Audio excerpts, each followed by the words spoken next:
Жеке куәлігіңізді беріңізші. Жеке куәлігім материалда тіркелген еді, мен өзімде жоқ болып тұр жеке куәлік. Оригинал жоқ па? Оригинал жоқ. Көшірмесі бар еді? Көшірмесі материалда тіркелген еді. Оригинал жоқ. Каспийдегі неше? Жоқ, Каспийдегі жоқ. Каспий жоқ па? Жоқ. Оригинал жоқ. Каспий бар ма сізде? Приложение? Каспий приложение бар, мен бірақ қазір видео бейне жетіп жатырмын. Фамилия болады? Нақ Бақытжан Ермағанбетов. 1983. 13-04. Шымкент қаласы 16-нөлдегі аудан 44-ші үй. Жеке кәсіпкер.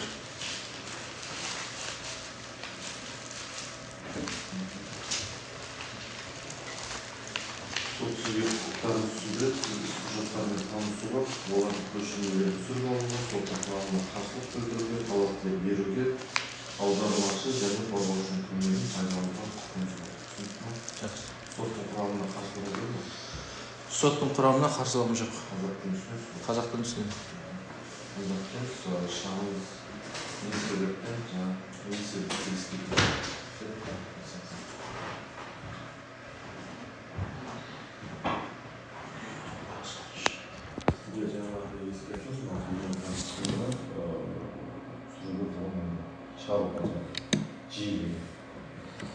Оның қандай себебі бар? Себебі менің мәселем мынау ұлттық қазақ тіліне байланысты болғаннан кейін ол ашық болу керек қой, құрметті сот. Сот ашық тұр. Мен оны сізге не yaptым? Себебі бізде аудио бейне таспалар, оны салуға мүмкіндігіңіз бар.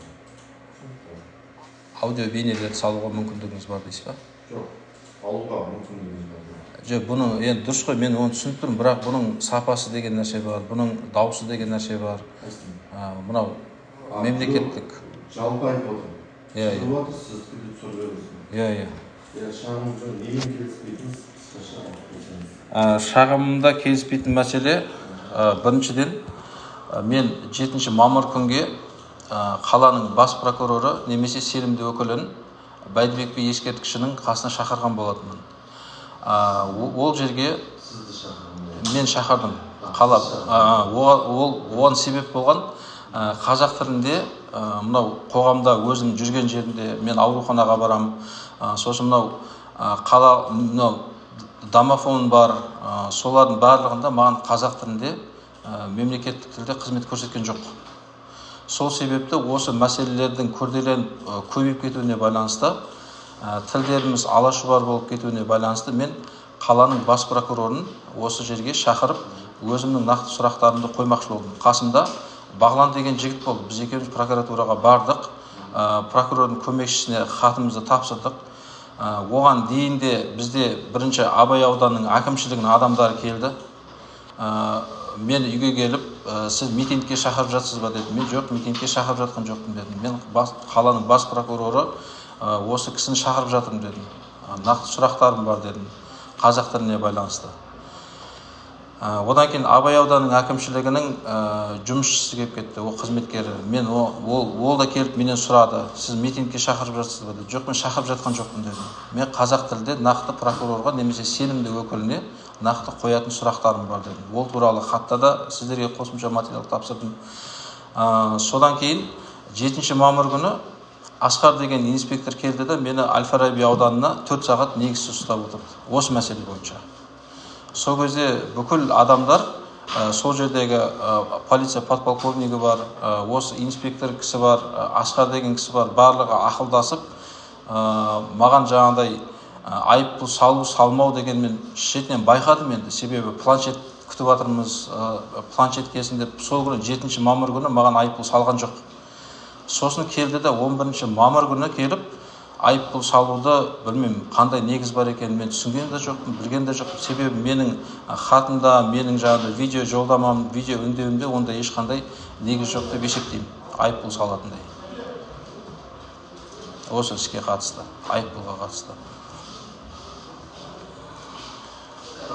Сізге қазір хаттамам толтырылған, Хаттамамен келіспейсіз ба? Хаттамама келіспеймін, күшін жоюды талап етемін, және осы айыппұл салған қызметкерлерге тиісті шаралар қолдануын өзім талап етемін. Хаттама шыққан. Ал басқа мынау сізге түртек әкімшілік құқық бұзушылық туралы іс бойынша қысқартылған іс жүргізу туралы түртек көріс. Қандай? Түбіртектік көріс. Ол қандай? Ол түбіртек, сол айыппұлдың түбіртегі ғой.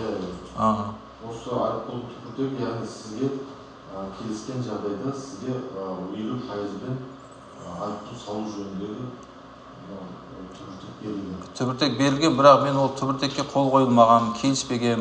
Ол тек қана менің кәсібиме ғана келген айыппұлдың несі, көшірмесі. Ал айыппұл төледіңіз бе қазір? Айыппұлды мен төлеген жоқпын, себебі келіспеймін мен бұл айыппұлмен. Айыппұлмен келіспейсіз.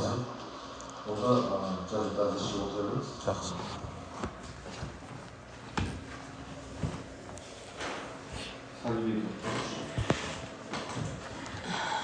Сәлібек қазір таңда мен жайына қысқаша айтып берсеңіз болады.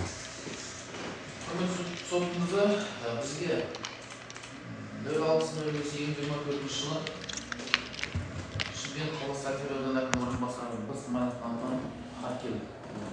Бұл хатта Әкімшілік ауданы бойынша TikTok әлеуметтік желісінде зерделеу барысы жұмыстары барысында Қазақ каналында Шымкент қаласы Әкімшілік ауданы 16-шы шағын аудан 44-ші тұрғыны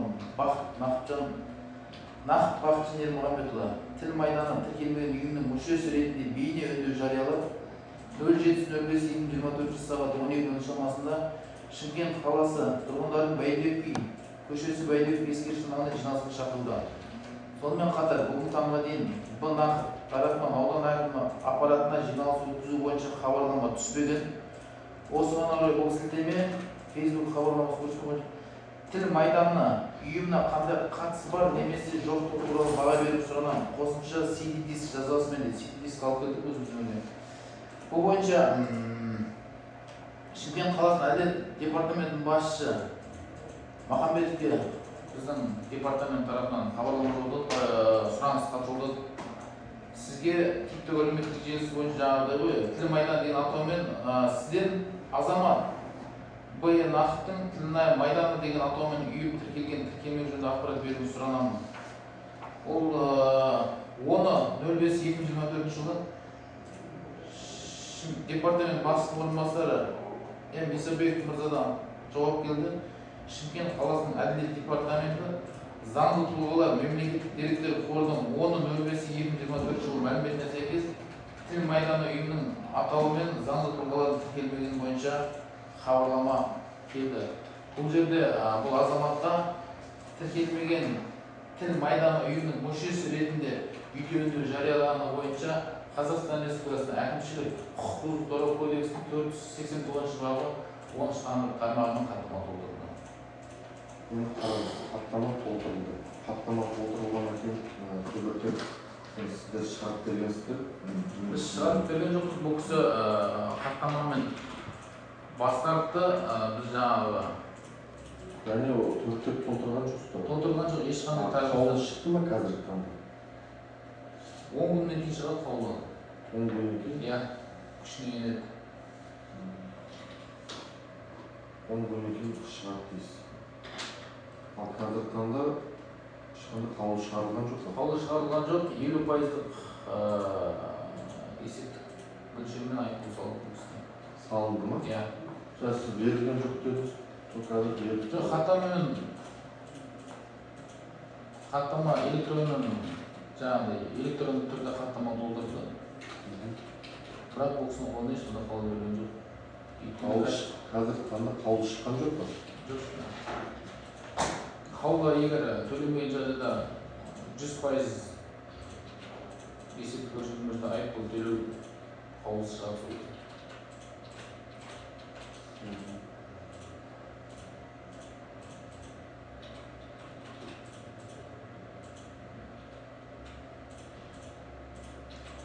Студентімізді рұқсат па? Сосын қазір бұл кісі TikTok әлеуметтік желісінде прямой эфирде түсіріп отыр. Бұл кісі қазір TikTok әлеуметтік желісінде прямой эфирде түсіріп отыр. қазір бұл процесс бүкіл Қазақстан біліп отыр. Десек болады. Прямо желіге шығады. иә тікелей эфир қосып отырмын. Сізге жауап жоқ мен тікелей эфир қосуым керек қой, себебі мен өзім құқығымды қорғауым керек. Құрметті сот. жоқ мен енді бұны онда басқа қосарлары жоқ па? Жоқ. мен қосарым бар, маған құрметті сот, маған сараптама ешнәрсе берілген жоқ бұл туралы, мынау материал туралы келді де айыппұлды салып тастады. мен не үшін салған жоқ сізге? маған хаттама толтырып, маған келіп тұр ғой, Каспиймен келіп тұр ғой айыппұлды. Сізге нақты қазір ол 50%-дан түбіртеліп қалып жіберілген дейді енді. Иә. Ол жіберілген, ол жіберілген. Сізге бұл қазір салынды ма салынбады ма, мен қалай Бұл түсінемін? кісіге 50%-ды есепті көрсетші. 50%-бен айыппұл салынды. 50%? Иә. айыппұл не үшін салынды? Маған сараптама ешнәрсемен таныстырған жоқ. Мен бұл кісілерден сараптама сұрадым. Сараптама берген жоқ маған. Былай түсіндіріп айтайын, яғни қаулы шықпағанша хаттаманың күші, яғни жоюға мүмкіндігі жоқ. Сондықтан істі, яғни жою жөніндегі мәселе қазір қараймыз. Сосын жойып маған не алып берсеңіз, үшін жойып берсеңіз, мен Каспиймен келмейтін де. Онда сол қаулы Нақып Бақытжан Ермағанбетов, Қазақстан Республикасы, яғни шағын қанағаттандыру қалдырылсын, қаулымен келіспеген тараптар осы сот арқылы шағын прокурор апелляциялық өтініш хат беруге құқылы. Отырыңыздар, сізге түсінікті қазір таңда айыппұлды қандай бір айыппұл күшін жойып сұра аласыз. Абай ауданының әкімшілігі келіп, мен үйге келіп мазалады, олар да мен көптеген уақытымды алды. Мен сотқа арыздануға, ол да мен келіп кететін уақытым, мына жерде кезек деген өте уақытымды көп алады. Мен бір күн уақытымды кетеді, мен келіп арыз жазып кетуім үшін бір күн уақытым кетеді. Құрметті сот, осыны мен қалай шешем? Мынау Әл-Фараби ауданына уақытымды алады, Абай ауданы уақытымды алады, бұл қызметкерлер келіп уақытымды алады. Сонда мен соттан басым шықпай қалдым осы іс бойынша. Құрметті сот, мен қазір енді қаулы шыққан екен, тағы да арыз жазасын деп отырсыз да маған, мен қалай сонда мен қайта сотқа арыз жаза беремін. Сізге тәртібін түсіндіріп беріп отырмын. Енді осының қандай шешімі бар, мен әуре болмайтындай. Қазір таңда мен ол шешімді сізге айтып бере алмаймын, себебі ол әлі қаралған жоқ, әлі ол маған түседі ме, басқа судьяға түседі ме, ол шешім қазір нақты мынандай деп айта алмаймын. Бұл қызметкерлер көп, әкімшілік қызметкерлері де көп, Абай ауданының қызметкерлері, Әл-Фараби ауданының қызметкерлері көп, мемлекеттік қызметкерлер. Бірақ мен жеке тұлғамын. Бұл кісілердің айлық алып бәрі жұмысын жүргізіп жатыр. Ал маған кім көмектеседі? Мен құқығым қалай қорғалады? Уақыт мәселесі бар, энергия бар. Мен бұның бәрін қалай мен қолға аламын бұның бәрін? Енді ол жағын мен сізге қандай да бір уақытыңызды алып тұрған жоқ қазір сіз. Қазіргі уақытыңызды ешкім алып тұрған жоқ. Мен келесі тағы да арыз жазуым керек пе бұл іс бойынша? Бұл іс бойынша емес, жазам десеңіз, мен сізге жаз деп тұрған жоқ, сізге міндеттей алмаймын. Қаулы шыққаннан кейін қалай болады? Иә, мына кісілер қаулы ертең істі қарап қаулы шығарады. Қаулы сізді кінәлі, может қазір кім деді, может сіз кінәлі сараптама деп отырсыз жаңа. Может сараптама шыққаннан кейін, может сіз кінәлі емессіз. Не себепті бұл кісілер маған сараптаманы осы уақытқа дейін берген жоқ? Сараптама жүргізбей жатып, істі бастамай жатып, бірінші сараптама шығу керек, қаулы шығу керек. Одан кейін барып маған айыппұл толтырылу керек планшетпен. Мен солай есептеймін. Ол енді тәртіптерін бәрін басшыларына арызданысы, ондай мәселелер болатын болса. Түсінікті ме? Жақсы болсын. Мен әуре сарайға салып жатыр ғой. Запись процесса завершена.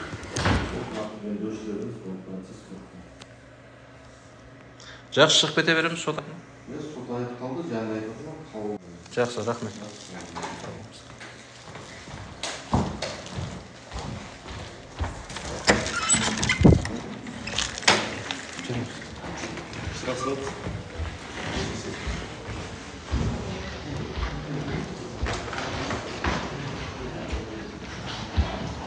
Өздеріңіз көргендей әлі қаулы шықпаған, бірақ айыппұлды салып қойған, бірақ қаулы шықпаған, ешқандай сараптама ешнәрсе берілмеген. Сараптама жоқ, ешқандай қаулы жоқ. Енді өздеріңіз қалай ойлайсыздар? Мені мысалы полицияға шақырып 4 сағат ұстап отырды. Үйге Әл-Фараби ауданының әкімшілік қызметкерлері келді. Мысалы енді осыншама мені әуре сараңға салып, менің уақытым қалай үнемделеді. Енді қаулы шыққан жоқ дейді, сот түсініксіз өтіп жатыр, көріп жатсыздар. Сот аяқталды, енді әлі қаулы шыққан жоқ дейді. Бұны қалай түсінуге болады? Енді біз осы айыппұлдың күшін жою туралы қаулы шықпай жатып, айыппұл күшін жоя алмайды дейді. Бірақ маған айыппұл салып қойды. Бұны қалай түсінуге болады?